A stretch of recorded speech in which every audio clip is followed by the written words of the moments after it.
Hello everyone, कैसे हो आप सभी और कैसी चल रही है आपकी तैयारी। तो देखिए क्लास 11th की अगर मैं बात करती हूँ तो ऑलमोस्ट ज़्यादातर सभी बच्चों ने जो क्लास 11th है उसको ऐसे ही निकाल दिया है और आप लोगों के एग्जाम आने वाले हैं। और कितने सारे बच्चे ऐसे हैं जिन्होंने अभी तक कुछ नहीं किया और अभी वे टेंशन में बैठे कि भाई अब हम क्या करें, कैसे हम हमारा जो सिलेबस है उसको कंप्लीट करें। 10th करने के बाद पहले तो ये सोचा था कि भी नहीं हम 11th में ये करेंगे वो करेंगे, लेकिन पता नहीं कैसे किस तरह से जो आपका 11th क्लास है वो पूरी आपकी चली गई और आपने कुछ भी नहीं किया। तो आज की ये वीडियो आप लोगों के लिए बहुत ही हेल्पफुल रहने वाली है और इसी के साथ ही मैं क्लास 11th के लिए एक सीरीज यहाँ पे स्टार्ट करने जा रही हूँ, जिसके अंदर मैं आप लोगों को क्लास 11th का बिजनेस स्टडीज अभी मैंने फिलहाल उठाया है। तो बिजनेस स्टडीज को हम 20 दिन के अंदर हम कंप्लीट करेंगे, मैक्सिमम अगर हम यहाँ पे लेंगे तो 25 दिन लेंगे। तो अब आप लोगों को बिल्कुल भी टेंशन नहीं लेना है। सभी बच्चों को अगर आपने अभी तक भी कुछ नहीं किया है तो आप इन वीडियोज को फॉलो कीजिए और जैसे मैं आपको बताऊं तो आप उस तरह से कीजिए और डेफिनेटली आप अपना जो बिजनेस स्टडीज है और जो अकाउंट्स है उसको अच्छे से कर सकते हो और एक अच्छा स्कोर है वो आप लेकर आ सकते हो।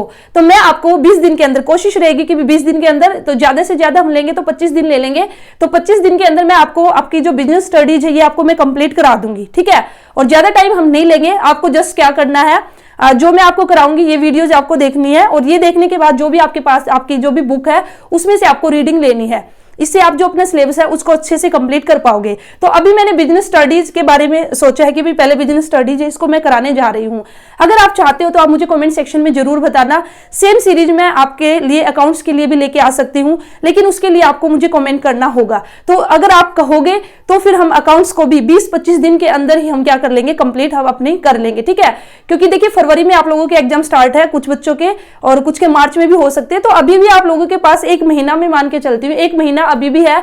तो अभी तक भी आपने अगर कुछ नहीं किया है तो अभी आप बहुत कुछ कर सकते हो। अभी आप 90+ स्कोर आप लेके आ सकते हो, ठीक है। तो चलिए अब ज्यादा बातें न करते हुए स्टार्ट करते हैं। तो आज हम करेंगे बिजनेस स्टडीज का चैप्टर फर्स्ट, जो कि आपका nature and the purpose of business. अलग अलग बुक्स के अंदर यहाँ पे आपको अलग अलग नेम देखने को मिल सकता है, लेकिन आपका जो कंटेंट है, आपका चैप्टर है वो आपका सेम रहेगा। तो चलिए फिर स्टार्ट करते हैं। तो ये हमारा बेसिकली चैप्टर क्या है, तो सबसे पहले हम बात करेंगे ह्यूमन एक्टिविटीज की। तो जो ह्यूमन है वो डिफरेंट टाइप्स की एक्टिविटीज करता है। तो जो ह्यूमन एक्टिविटीज है उसको 2 पार्ट्स में यहाँ पे डिवाइड किया गया है, इकोनॉमिक एक्टिविटी और आपका नॉन इकोनॉमिक एक्टिविटी, ठीक है। तो इकोनॉमिक एक्टिविटी थोड़े से नाम से ही आपको आइडिया होगा यहाँ पे।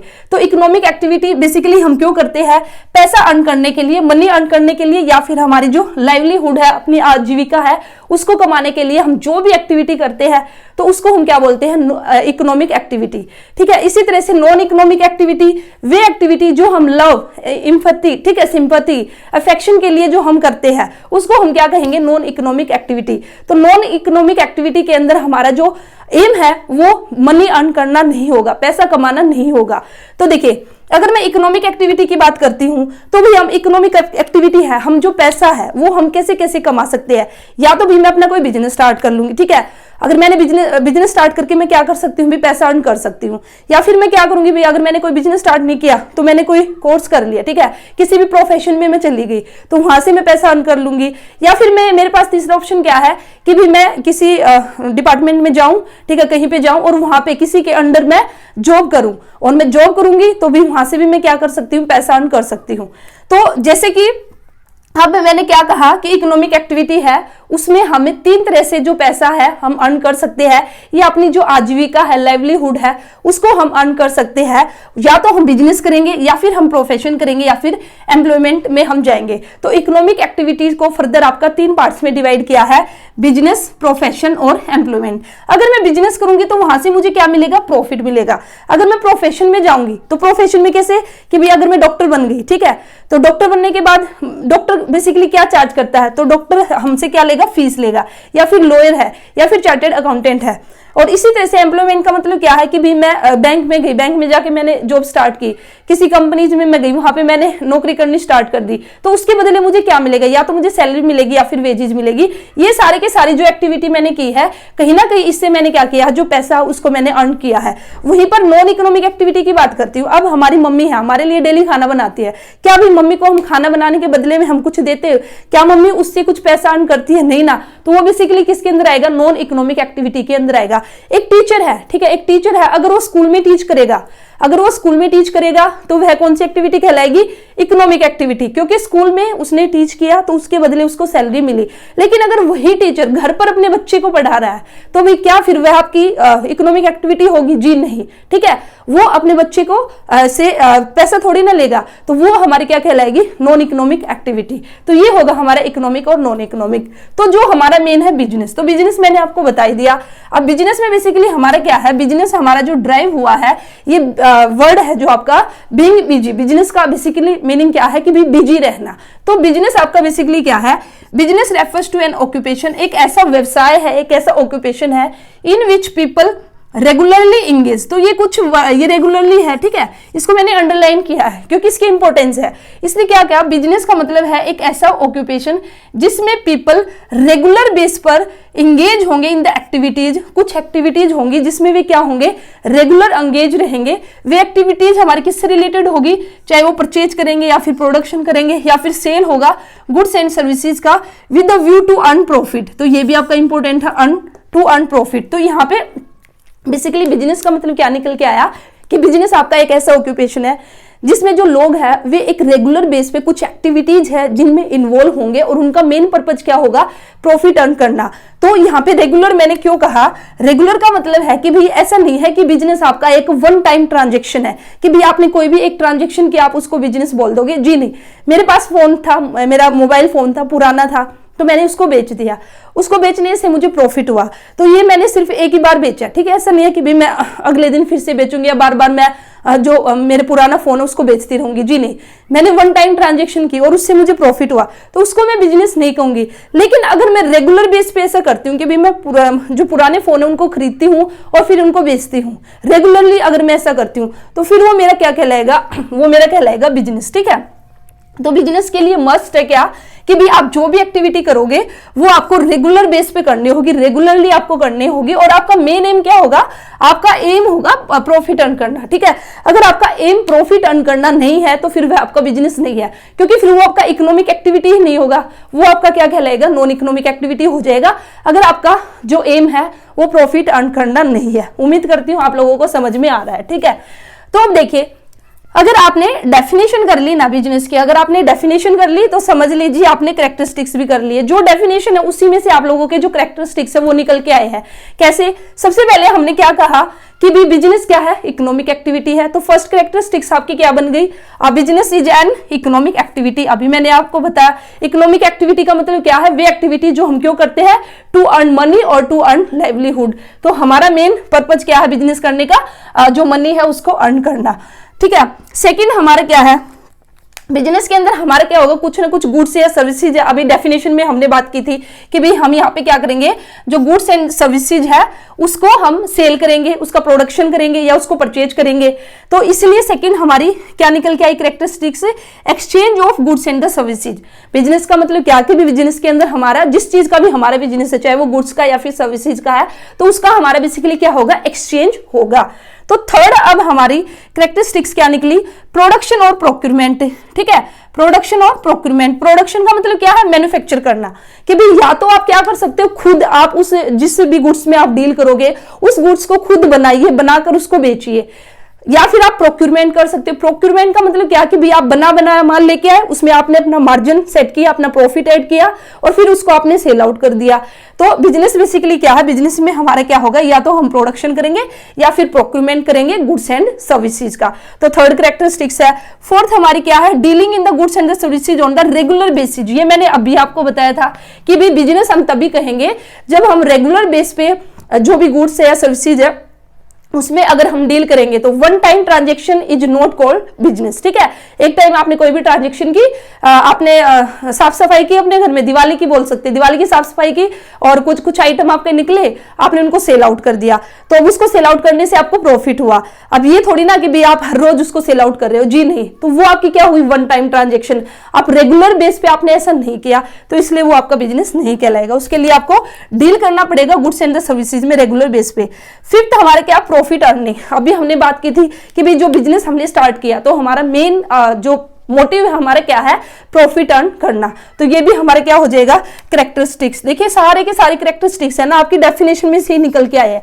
अगर आपने जो मीनिंग है बिजनेस का उसको अच्छे से कर लिया ना, तो आपकी जो कैरेक्टरिस्टिक्स है, जो फीचर्स है या फिर नेचर्स भी हम इसको बोलते हैं, इसी में से आपकी निकल के आई है। उसके बाद क्या है, रिस्क। तो देखिए बिजनेस के साथ क्या रिस्क तो है ही, ठीक है। बिजनेस के अंदर क्या हमारा रिस्क है, क्योंकि फ्यूचर हमारा क्या अनसर्टेन है। यहाँ पे एक अनसर्टेनिटी का भी आपका यहाँ पे कैरेक्टरिस्टिक्स बन सकता है। तो रिस्क इन द सेंस किसमें, आपका रिवर्स या फिर रिटर्न में हम रिस्क बोल सकते हैं। हमने कोई भी बिजनेस स्टार्ट किया है, ठीक है, हम एक ये आइडिया लगा सकते हैं कि भी हाँ इससे मुझे प्रॉफिट होगा, लेकिन हमें ये नहीं पता कि भी हमें कितना प्रॉफिट होगा। हमें ज्यादा भी हो सकता है और या इसका उल्टा भी हो सकता है कि भी हमें प्रॉफिट ना हो, हम लॉस में भी जा सकते हो। तो बिजनेस के साथ हमेशा क्या चलता है, हमारा रिस्क हमारा इसके साथ होगा। तो ये बेसिकली हमारी क्या निकल के आएंगे, कैरेक्टरिस्टिक्स। और भी आप एक दो कैरेक्टरिस्टिक्स जो कि इसमें आप ऐड कर सकते हो अगर आपने मीनिंग अच्छे से कर लिया, ठीक है। तो हमने क्या किया, हमने बात की ह्यूमन एक्टिविटीज, इकोनॉमिक और नॉन इकोनॉमिक। इकोनॉमिक एक्टिविटी में हमने बात की बिजनेस, प्रोफेशन और एम्प्लॉयमेंट की, जिसमें से हमने बिजनेस का मीनिंग किया और बिजनेस की कैरेक्टरिस्टिक्स की है, ठीक है। तो ये यहाँ पे मैंने बिजनेस के एग्जांपल भी डाल रखे हैं। तो अब हम जो इंपोर्टेंट आपका इंपोर्टेंट है, difference between the business, profession and employment. यहाँ से क्वेश्चन आपका बन सकता है, इसको थोड़ा अच्छे से करना। तो देखिए डिफरेंस में हमारा क्या आएगा, तो डिफरेंस की अगर मैं बात करती हूँ तो बिजनेस का हमने मीनिंग देख लिया, अभी मैंने आपको बताया। तो प्रोफेशन का बेसिकली मीनिंग क्या है कि भी प्रोफेशन के अंदर हमारा क्या होगा, जो प्रोफेशनल है, ठीक है, यहाँ पे भी क्या करते हैं, जो कहीं ना कहीं प्रोफेशन के अंदर आपकी जो सर्विस है वही आपकी रेंडर की जाएगी। जैसे डॉक्टर अपनी सर्विस देगा, लॉयर है वो अपनी सर्विस देगा, ठीक है, जो चार्टेड अकाउंटेंट है वो अपनी सर्विस देगा। और एम्प्लॉयमेंट में बेसिकली क्या है कि भाई हम एक कॉन्ट्रैक्ट के अंदर यहाँ पे हम क्या करते हैं, जॉब करते हैं किसी के अंडर में। हमारा एक कॉन्ट्रैक्ट रहेगा 1 साल का, 2 साल का, और उसके बदले फिर हमें सैलरी या फिर वेजेस मिलेगी। तो सबसे पहले अगर हम बात करें मोड ऑफ इस्टेब्लिशमेंट की, तो किस तरह से हम इस्टेब्लिशमेंट कर सकते हैं। फर्स्ट आपका डिफरेंस, जो डिफरेंस है उसका जो फर्स्ट पॉइंट है वो क्या है, मोड ऑफ इस्टेब्लिशमेंट। तो देखिए अगर मैं बिजनेस स्टार्ट करना चाहती हूँ तो कुछ लीगल फॉर्मेलिटीज है वो मुझे करनी होगी और मैं अपना बिजनेस उसको आराम से स्टार्ट कर सकती हूँ। जैसे अगर मैं बात करती हूँ कंपनी के केस में मुझे क्या है, जो ROC है, ठीक है, रजिस्टर्ड ऑफ कंपनी, जब वहां पे जाना पड़ेगा और जो अपनी कंपनी उसका रजिस्ट्रेशन कराना होगा। तो इस तरह से मुझे कुछ लीगल फॉर्मेलिटीज है वो करके अपना बिजनेस में स्टार्ट कर सकती हूँ। वहीं पे प्रोफेशन की अगर बात करती हूँ तो प्रोफेशन के लिए मुझे क्या चाहिए कि भाई मुझे जिस भी प्रोफेशन में मुझे जाना है तो जो भी प्रोफेशनल बॉडीज है वहां से उसकी मुझे मेंबरशिप लेनी होगी, उसकी मेंबरशिप लेनी होगी और मुझे जो सर्टिफिकेट ऑफ प्रैक्टिस है, प्रैक्टिस का जो सर्टिफिकेट है वो लेना होगा और फिर जो मैं अपने प्रोफेशन उसमें जा सकती हूँ, ठीक है। जैसे डॉक्टर है या फिर जैसे CA है, चार्टेड अकाउंटेंट है, तो उसके लिए जो ICAI है, जो प्रोफेशनल बॉडी है, तो उसकी मेंबरशिप लेके जो मेरा चार्टेड अकाउंटेंट है उसको मैं स्टार्ट कर सकती हूँ, उसकी जो सर्विसेज है। एम्प्लॉयमेंट में अगर मैं बात करूंगी तो मैं जैसे ही जॉब निकलती है, जैसे आपने देखा भी होगा, अपने आसपास देखा होगा कि भी किस तरह से कोई भी डिपार्टमेंट है वहां पे कोई भी वैकेंसीज आई है तो वहां पे फिर हमें उसको फिल करना है, फिर वहां पे हमारे कॉन्ट्रैक्ट होगा, अपॉइंटमेंट लेटर हमें मिलेगा और जैसे ही अपॉइंटमेंट लेटर आएगा तो फिर हम अपनी जो जॉब है उसको स्टार्ट कर सकते हैं। वहीं पे बात करते हैं नेचर ऑफ वर्क की, तो बिजनेस के अंदर बेसिकली क्या होगा, डीलिंग होगी, गुड्स एंड द सर्विसेज दोनों ही हो सकती है आपकी, ठीक है, हम डील करेंगे, जो गुड्स है उसको हम सेल परचेज हम उसको करेंगे। प्रोफेशन में बेसिकली क्या होगी, जो प्रोफेशनल है वे अपनी जो सर्विसेज है वो रेंडर करेंगे। एम्प्लॉयमेंट की अगर बात करूंगी तो वहां पे भी एज पर द एम्प्लॉयर जो भी हमारा कॉन्ट्रैक्ट है उसके अकॉर्डिंग हम जो सर्विसेज है वो देंगे। उसके बाद क्वालिफिकेशन की अगर बात करते हैं तो भी अगर आप बिजनेस स्टार्ट करना चाहते हो तो उसके लिए आपकी कोई भी मिनिमम क्वालिफिकेशन नहीं है, ठीक है, तो कोई भी बिजनेस उसको स्टार्ट कर सकता है। तो यहाँ पे कोई ऐसा नहीं है कि भी आपको 10 चाहिए, 12 चाहिए या ग्रेजुएशन, पोस्ट ग्रेजुएशन, जी नहीं। लेकिन वहीं पे प्रोफेशन की बात करती हूँ तो भी आप ऐसा नहीं है कि भी कोई भी डॉक्टर बन जाएगा या कोई भी लॉयर बन जाएगा, उसके लिए आपको पर्टिकुलर जो भी आपकी प्रोफेशनल बॉडीज है उसकी मेंबरशिप है, जो कोर्स है, जो डिग्री है वो आपको करनी ही होगी प्रोफेशन के लिए। वहीं पे अगर मैं बात करती हूँ एम्प्लॉयमेंट की, तो एम्प्लॉयमेंट में भी एज पर द एम्प्लॉयर, तो एम्प्लॉयर ने जो भी रूल्स आपके, जो भी यहाँ पे क्वालिफिकेशन आपकी दी है जॉब के अकॉर्डिंग, जिस भी जॉब के अकॉर्डिंग जो भी क्वालिफिकेशन चाहिए, अगर आप उस क्वालिफिकेशन को मीट करते हो तो आप वह जॉब कर सकते हो, ठीक है। वहीं पे अगर मैं बात करती हूँ रिवॉर्ड और रिटर्न की, ठीक है, तो बेसिकली हमारा बिजनेस अगर हम करेंगे तो वहां पे हमें क्या रिवॉर्ड मिलता है, प्रॉफिट हम अर्न करेंगे। वहीं पे प्रोफेशन में हमें क्या मिलता है, किस फॉर्म में हमें रिवॉर्ड मिलेगा, रिटर्न मिलेंगे in the form of fees. वहीं पे एम्प्लॉयमेंट की बात करती हूँ तो वहां पे हमें क्या मिलेगी, सैलरी और वेजेज। नेक्स्ट डिफरेंस आपका कैपिटल इन्वेस्टमेंट, तो बिजनेस में हमें जो कैपिटल की बिजनेस अगर मैं स्टार्ट करना चाहती हूं तो मुझे कुछ ना कुछ कैपिटल चाहिए, लेकिन कैपिटल डिपेंड करेगी मेरा nature and size of the business, कि जो मेरा बिजनेस है उसकी नेचर क्या है, उसका साइज क्या है, उस पर डिपेंड करेगी, ठीक है। लेकिन वहीं पे अगर प्रोफेशन की बात करती हूँ तो वहां पे हमें ज्यादा कैपिटल की रिक्वायरमेंट नहीं रहेगी, हमें वही जो कोर्स है, डिग्री, उसी में हमारा पैसा लगेगा। लेकिन एम्प्लॉयमेंट में अगर मैं बात करती हूँ तो वहां पे तो हमें कोई भी जो कैपिटल है, बिल्कुल भी हमें किसी भी तरह की कैपिटल की रिक्वायरमेंट नहीं होगी। नेक्स्ट है हमारा रिस्क। तो रिस्क की अगर हम बात करेंगे तो भाई बिजनेस के अंदर तो रिस्क है ही हमारा, ठीक है, बिजनेस में तो सबसे ज्यादा रिस्क है ही हमारा। प्रोफेशन में अगर बात करते हैं तो वहां पे थोड़ा कम है रिस्क, लेकिन वहीं पे अगर हम एम्प्लॉयमेंट में बात करेंगे तो एम्प्लॉयमेंट में आपका बिल्कुल भी रिस्क नहीं है। नेक्स्ट है हमारा कोड ऑफ कंडक्ट। तो बिजनेस में ऐसे आपका कुछ भी कोड ऑफ कंडक्ट एक तरह से हम कहेंगे नहीं होगा, लेकिन प्रोफेशन की अगर बात करेंगे तो जो प्रोफेशनल बॉडीज है उन्होंने जो आपका कोड ऑफ कंडक्ट आपका बनाया उसको आपको फॉलो करना होगा। और इसी तरह से अगर एम्प्लॉयमेंट में हम बात करेंगे तो जो एम्प्लॉयर है वहां पे जो कोड ऑफ कंडक्ट आपका बनाया गया उसको एम्प्लॉयर ने जो आपका code of conduct let down किया है उसको आपको फॉलो करना होगा। तो ये आपके कुछ डिफरेंस हो जाएंगे। लास्ट डिफरेंस यहाँ पे आप एग्जाम्पल का भी डाल सकते हो, ठीक है। तो बिजनेस का एग्जांपल क्या है, अभी आपने अपनी एक दुकान खोल ली, आपकी कोई भी फैक्ट्री है तो वो आपका क्या आ जाएगा, बिजनेस आ जाएगा। प्रोफेशन में क्या है, डॉक्टर है, लॉयर है, चार्टेड अकाउंटेंट है, ये हमारे किसके एग्जांपल है, प्रोफेशन के। एम्प्लॉयमेंट का क्या है कि भी आपने जॉब की है, जॉब इन बैंक्स आप कर रहे हो या फिर इंश्योरेंस कंपनी या अदर डिपार्टमेंट है, गवर्नमेंट डिपार्टमेंट के अंदर आप जॉब्स कर रहे हो, तो वो किसका एग्जाम्पल होगा, एम्प्लॉयमेंट का। तो ये हमने किया difference between business, profession and employment, ठीक है। तो अब हम यहाँ पे बात करेंगे, नेक्स्ट है हमारा ऑब्जेक्टिव ऑफ बिजनेस है। तो जो बिजनेस के ऑब्जेक्टिव है तो उसको आप इस तरह से कर सकते हो, तीन तरह से हमने जो ऑब्जेक्टिव है उसको बाइफरकेट किया है, इकोनॉमिक ऑब्जेक्टिव, सोशल ऑब्जेक्टिव और ह्यूमन, या फिर हम इसको पर्सनल ऑब्जेक्टिव भी बोलते हैं। हम इसको क्या बोलते हैं, पर्सनल।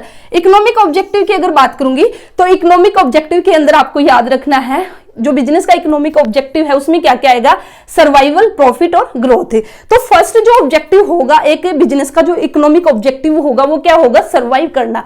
मैंने अपना कोई भी बिजनेस स्टार्ट किया तो सबसे पहले तो मैं ये सोचूंगी कि भी पहले मैं सर्वाइव करूं, उसके बाद मैं आगे की सोचूंगी। सर्वाइव मीन्स कि भाई जो मैंने कॉस्ट इनकर्ड की है, जो कॉस्ट मैंने लगाई है, सबसे पहले मैं अपनी कॉस्ट है उसको कवर करूंगी। अगर मैंने अपनी कॉस्ट उसको कवर कर लिया तो उसके बाद अब मैं चाहूंगी कि भी मुझे थोड़ा बहुत प्रॉफिट हो, कुछ ना कुछ प्रॉफिट हो। तो सेकंड मेरा क्या होगा, प्रॉफिट अर्न करना। उसके बाद है मेरा ग्रोथ। अगर मैं अब अच्छा खासा प्रॉफिट अगर मैं अर्न कर रही हूं तो अब मैं ये चाहूंगी कि भी मैं अपना जो बिजनेस है उसको एक्सपेंड करूं, वो मेरा बिजनेस है वो क्या हो, ग्रो हो। तो मेरा थर्ड यहाँ पे क्या हो जाएगा, ग्रोथ। तो इकोनॉमिक ऑब्जेक्टिव के अंदर हमारा क्या आएगा, सबसे पहले हम सर्वाइव करने की सोचेंगे, सर्वाइव कर लिया तो फिर हम चाहेंगे कि भी थोड़ा बहुत प्रॉफिट हो, और अब प्रॉफिट भी हमें हो गया तो अब हम अपना बिजनेस उसको एक्सपेंड करना चाहेंगे, उसको हम ग्रो करना चाहेंगे। तो थर्ड हमारा क्या हो जाएगा, ग्रोथ, ठीक है। नेक्स्ट है हमारा सोशल ऑब्जेक्टिव। तो सोशल का मतलब क्या कि भी सोसाइटी से रिलेटेड। तो अब आप ही सोचिए भी सोशल ऑब्जेक्टिव बिजनेस का क्या हो सकता है कि भी बिजनेस का सोशल ऑब्जेक्टिव है कि भी जो सोसाइटी है, ठीक है, उसको बिजनेस क्या करे, जो क्वालिटी प्रोडक्ट है वो प्रोवाइड करे। Second, avoidance of the unfair trade practices. जो अनफेयर ट्रेड प्रैक्टिसेस है, एंटी सोशल जो प्रैक्टिसेस है उसको अवॉइड करे। कैसे कि भी जो आपकी क्या बोलते हैं, जो अडल्ट्रेशन है, ठीक है, मिलावटी सामान आपको न बेचे, ठीक है। तो इस तरह से ये जो बिजनेस है उसका एक सोशली ऑब्जेक्टिव है कि भाई वो थोड़ा सा जो कंज्यूमर्स है, जो सोसाइटी है, उसको क्वालिटी प्रोडक्ट एक रीजनेबल प्राइस पर प्रोवाइड करे, किसी तरह की मिलावट न करे, ठीक है, कोई भी धोखाधड़ी न करे। इसी के साथ ही एम्प्लॉयमेंट जनरेशन। तो बिजनेस के लिए देखिए हमारे देश की अगर मैं बात करती हूं तो ये एक मेजर प्रॉब्लम है अनएम्प्लॉयमेंट की। तो इसलिए हर एक बिजनेसमैन की रिस्पॉन्सिबिलिटी है कि भाई वो क्या करे, सोसाइटी के लिए या फिर जो यूथ है उसके लिए जो एम्प्लॉयमेंट है उसको क्या करे, जनरेट करे। तो इस तरह से आप और भी यहाँ पे सोशल ऑब्जेक्टिव में डाल सकते हो, जैसे आप इको फ्रेंडली टेक्निक यूज करें, इन्वायरमेंटल फ्रेंडली टेक्निक यूज करें बिजनेस से, ठीक है, जो पोल्यूशन है उसको अवॉइड करे। तो ये किसके अंदर आ जाएगी, आपका सोशल ऑब्जेक्टिव। अब आएगा हमारा ह्यूमन या फिर पर्सनल ऑब्जेक्टिव। तो ह्यूमन या फिर पर्सनल ऑब्जेक्टिव में क्या है कि भी जो वर्कर है, जो लेबर है, उनको एक गुड वर्किंग कंडीशन है वो प्रोवाइड की जाए, ठीक है। इसी के साथ ही भाई उनको बीच बीच में ट्रेनिंग उनको दी जाए, उनका डेवलपमेंट किया जाए, उनकी ग्रोथ की जाए। जो भी डिसीजन मेकिंग है उसमें भी जो हमारे वर्कर है या जो हमारे एम्प्लॉइज है उनका पार्टिसिपेशन हो, ठीक है, ताकि उनको भी एक रिस्पेक्ट की भावना उनको उनके अंदर जागृत हो कि भी हाँ हमारी भी ऑर्गेनाइजेशन के अंदर कुछ ना कुछ वैल्यू है। तो ये किसके अंदर आ जाएगा, ह्यूमन। तो ऑब्जेक्टिव बिजनेस में हमने क्या किया, इकोनॉमिक किया। इकोनॉमिक में हमारा क्या था, सर्वाइवल था। पहले सर्वाइव करेंगे, फिर प्रॉफिट करेंगे, फिर ग्रो करेंगे। उसके बाद था फिर सोशल, तो सोसाइटी से रिलेटेड भी अच्छा प्रोडक्ट दे रिजनेबल प्राइस पर हम, ठीक है। ये जो मैंने आपको बताया, जो भी प्रदूषण हम ना करें, पोल्यूशन है उसको अवॉइड करें, ठीक है, ये सब इसके अंदर आ जाएगा। और वुमेन के अंदर भी वर्कर को एक अच्छी वर्किंग कंडीशन, उनको सैलरी अच्छी मिले, वेजेज एक कॉम्पिटेटिव प्राइस पर उनको, ठीक है। ये नहीं है कि भी हम काम तो ज्यादा करा रहे हैं उनसे और जो सैलरी है, वेजेज है, वो उनको कम दे, ऐसा न करें। तो ये हमारे बेसिकली क्या होंगे, ऑब्जेक्टिव ऑफ बिजनेस। अब हम बात करेंगे बिजनेस रिस्क की। तो भी जो बिजनेस रिस्क है वो बेसिकली हमारा दो तरह का है, स्पेकुलेटिव और प्योर रिस्क। तो बिजनेस रिस्क का मतलब ही बेसिकली क्या कि भी अनसर्टेनिटी ऑफ द प्रॉफिट, ठीक है, कि भाई हमारा जो प्रॉफिट है वो होगा या नहीं होगा, ज्यादा होगा या कम होगा, या फिर हमें लॉस होगा, ये रिस्क है। तो दो तरह का हमारा रिस्क है, एक तो हमारा स्पेकुलेटिव रिस्क है, एक हमारा प्योर। तो स्पेकुलेटिव रिस्क हमारा बेसिकली क्या है, possibility of gain as well as loss. तो स्पेकुलेटिव रिस्क के अंदर हमें क्या हो सकता है कि भाई यहाँ पे हमें प्रॉफिट भी हो सकता है और हमें लॉस भी हो सकता है, 50-50 चांसेज यहाँ पे दोनों के, हमें प्रॉफिट भी हो जाए और लॉस भी हो जाए। कैसे, ये अगर मैं बात करूं, जैसे भी हम बात करते हैं यहाँ पे डिमांड फ्लक्चुएशन हम लेके चलेंगे। फैशन है, चेंज इन फैशन है, फैशन अगर चेंज हो गया, ठीक है, तो भाई हो सकता है कि भी जो हमारे पास सामान था या जो हमारा जो प्रोडक्ट हमारे पास था वो अगर हमारे ट्रेंड में आ गया तो हमें प्रॉफिट हो जाएगा। लेकिन अगर जो प्रोडक्ट हमारे पास था वो बाहर गया, ठीक है, तो हमें लॉस हो जाएगा। तो यहाँ पे हमारी बहुत possibility of gain as well as loss हमारी रहेगी। लेकिन वहीं पे अगर मैं बात करती हूँ प्योर रिस्क की, तो प्योर रिस्क का मतलब है कि भी प्योर यहाँ पे तो रिस्क है, ठीक है, यहाँ पे हमारी गेन की कोई पॉसिबिलिटी नहीं है, प्रॉफिट की हमें नहीं है। तो यहाँ पे या तो हमें लॉस होगा, प्योर रिस्क में हमारा या तो हमें लॉस होगा या फिर हमें लॉस नहीं होगा। तो उसको हम क्या कहेंगे, प्योर रिस्क हम उसको कहेंगे, ठीक है। कैसे, अब ये कैसे पॉसिबल है कि भी या तो लॉस होगा या फिर नहीं होगा। आग लग गई, ठीक है, फॉर एग्जाम्पल यहाँ पे आग लग गई, तो आग लगने से या तो हमारे जो गुड्स है, हमारा जो माल है वो जल जाएगा, इट मीन्स हमें लॉस हो जाएगा, या फिर आग तो लगी लेकिन भाई बच गया हमारा सामान, इट मीन्स हमें लॉस नहीं हुआ, चोरी होना। तो ये किसके अंदर आ जाएगा, हमारा प्योर रिस्क के अंदर। तो ये थे हमारे बिजनेस रिस्क, ठीक है। तो हमने क्या क्या किया, हमने human activities, economic, non economic, और फिर हमने जो बिजनेस है, बिजनेस का मीनिंग क्या है, उसकी कैरेक्टरिस्टिक्स क्या है, इसी के साथ ही हमारे डिफरेंस क्या है बिजनेस प्रोफेशन और एम्प्लॉयमेंट के अंदर, फिर हमारे ऑब्जेक्टिव ऑफ बिजनेस क्या है, और फिर हमारा बिजनेस रिस्क। अब इसके अंदर हमारा जो टॉपिक बचा है वो हमारा बिजनेस एक्टिविटीज, ठीक है, जो कि हमारा इंडस्ट्री और कॉमर्स है, उसको मैं आपको कराऊंगी नेक्स्ट वीडियो में। जैसे कि मैंने आप लोगों को बताया है 20 दिन के अंदर कोशिश करेंगे, अगर 20 नहीं तो फिर 25 दिन, क्योंकि अगर कोई चैप्टर हमें थोड़ा ज्यादा बड़े लगे, ठीक है, ज्यादा लेंथी चैप्टर है, तो उस पर हम 3 वीडियो रख लेंगे। अदरवाइज 2 वीडियोस के अंदर मैं आपका जो चैप्टर है उसको कंप्लीट करा दूंगी। तो कोशिश करेंगे कि भाई 5 या फिर 10 फरवरी, ठीक है, 10 फरवरी लगा के चलते हैं, 10 फरवरी तक आप लोगों का जो सिलेबस है उसको मैं पूरा कंप्लीट करा दूंगी। बस आपको जो इन वीडियोस को फॉलो करना है, जो भी मैं आपको करा रही हूं उनको अच्छे से सुनना है, एक बार न समझ में आए तो 2 बार सुन लेना, और उसके बाद आपके पास जो भी बुक है, ठीक है, उसमें से आपको रीडिंग लेनी है। बुक में से रीडिंग लेना जरूरी है क्योंकि आपको आंसर राइटिंग करनी होगी, और जब बुक में से आप अच्छे से रीडिंग लोगे तो तब आपको एक वे पता चलेगा कि भी किस तरह से आपको आंसर राइट करना है। और इसी तरह से कहीं ना कहीं ये हमें 20 या फिर 25 डेज सीरीज हम बोल सकते हैं, विद इन 25 डेज मैं आप लोगों को बिजनेस स्टडीज क्लास 11 की उसको कंप्लीट करा दूंगी। और अगर आप चाहते हो कि भी अकाउंट्स के लिए भी मैं ऐसा ही करूं तो जल्द से जल्द जितना हो सके कमेंट्स कीजिए, जितने ज्यादा कमेंट्स आएंगे तो उतना ही जल्द मैं क्लास 11 अकाउंट्स के लिए भी वीडियोज लेके आऊंगी, और आपकी जो क्लास 11 की जो अकाउंट्स है उसको भी हम 20 और 25 दिन के अंदर कोशिश करेंगे कंप्लीट करने की। तो ये था आज की वीडियो में। वीडियो कैसी लगी, वीडियो अच्छी लगी तो वीडियो को लाइक करना और चैनल को सब्सक्राइब कर लीजिए, और आपका कोई भी डाउट है तो कमेंट सेक्शन में पूछ लेना, मैं रिप्लाई करने की कोशिश करूंगी। मिलते हैं नेक्स्ट वीडियो में। All the best, thank you.